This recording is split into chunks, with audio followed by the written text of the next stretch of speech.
Regular season's finally here. What were the main takeaways from the preseason for you? Well, I think obviously the evaluation piece is the biggest piece, right? And then, just, with the new staff, coming in, getting to know our players getting to know, the coaching staff and expectations and standards of what we want going forward. So, I think it was a success, coming out of training camp. I think, we grew as a team, grew as teammates, which is obviously a big goal for us coming out of camp. We're ready to get this thing going. Speaking of the staff, how valuable is it having someone like Mike Benavides with that head coaching experience for you and your staff? Yeah, absolutely. I mean, Mike obviously, has head coaching experience, but also been around this organization for a long time as well, which is important. And I think, when you look across the staff at everybody, they all have wealth of experience in, various roles, but a lot of history in the CFL. So, really excited to have every one of them on our staff this year. The quarterback position, a lot of focus on that, and Nathan Rourke in particular. What did you see from him in the last preseason game, and how excited are you for the upcoming? He's pretty good. He's pretty good. He does a lot of things well. Just watching him operate on the football field, watching how he prepares, and just who he is as a person, and how much he cares about the direction of this organization and the people around him. It's been really fun to watch. I know he's excited to get going as well, and I think everybody around him will feed off his presence. We've got a small sample size, but what's the philosophy of the offense? Can be ball control? What type of offense can we expect to see from the Lions this year? Whatever it needs to be that week.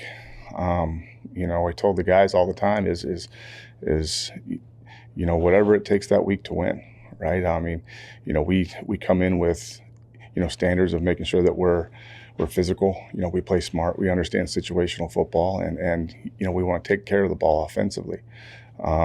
But other than that, we need to be able to be, a balanced offense that can win on any given day, however that looks.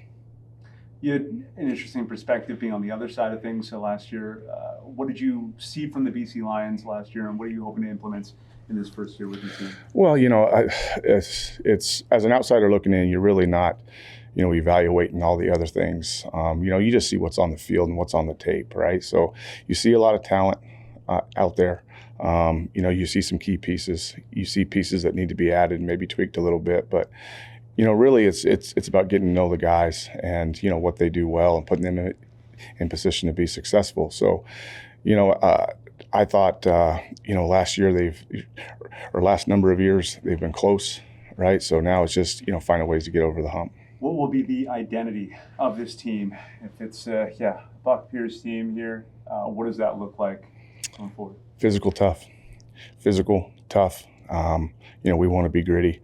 We want to be able to play the game the right way, and we got to make sure that starts with our fronts, and then continue to evolve. I've always believed, the players will dictate, what we look like. We're gonna stick to our standard of being physical and playing smart, but the players will dictate, who we are, right, and how far we can, push the envelope offensively. Defensively, we want guys flying to the ball. Your first cutdown process as a head coach, how would you describe the process having a little bit more weight in the decision making? Yeah, it's never an easy day. I've been on both sides of that.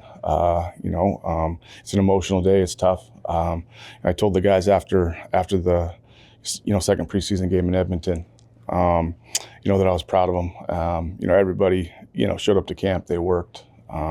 So it's never an easy day.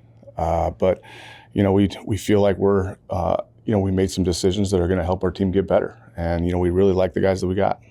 Was there a lot of internal debate? I mean, I imagine coaches wanted to get their take in. You got your take in. Ryan, Neil, all of it. I imagine there must have been a lot of discussion and debate going on. Well, yeah, it's never easy discussion, right? It's you want to make sure everybody's heard, and nobody knows these players as well as their position coaches, right? So you know, it's always going to be a collaborative effort, you know, around here. You know, we want to make sure we're all on the same page, but you know, there's tough decisions, you know, and that's not just us, that's everybody in this league.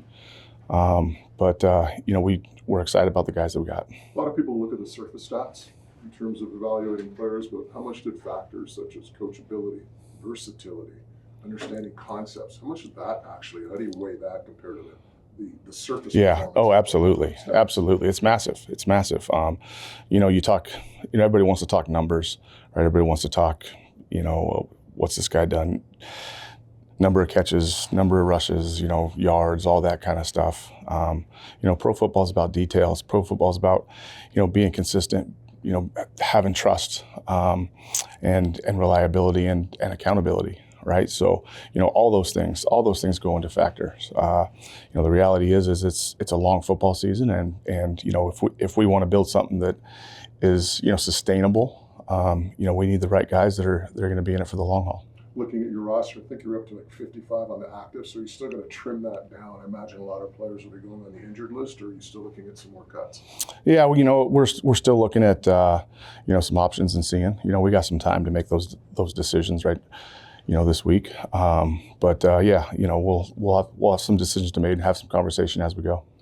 A lot of fluidity in your secondary. I mean, probably the only guys you can say have positions locked down are Gary Peters at corner, or perhaps Boyu at safety. How is that going to work out? And I say that because, I mean, at some point you'd like to settle on your starters, get them reps, allow them to be cohesive and learn in just that one position rather than a constant shot. Yeah. You know, I think, you know, with the talent that, you know, we have in the back end right now, obviously I think there's some, you know, pieces that are in place, but you know, we're going to continue to evaluate and look at it. Obviously, you know, you want some cohesiveness and you know, some consistency out of spots, right? So, you know, sometimes that takes a little bit longer, but you know, we're looking at everything and still evaluating. Biggest negative out of Edmonton was losing David Foucault, catastrophic leg injury in the update in the situation. Yeah, you know, he'll be out for a while. It was, you know, pretty unfortunate what happened to David. Great pro, tough football player. You know, done a lot in this league as a player and as a teammate. And I know his, you know, the respect runs real deep across the league for him. So, you know, it was, you know, unfortunate to see him go down, but you know, he'll be out for a long time.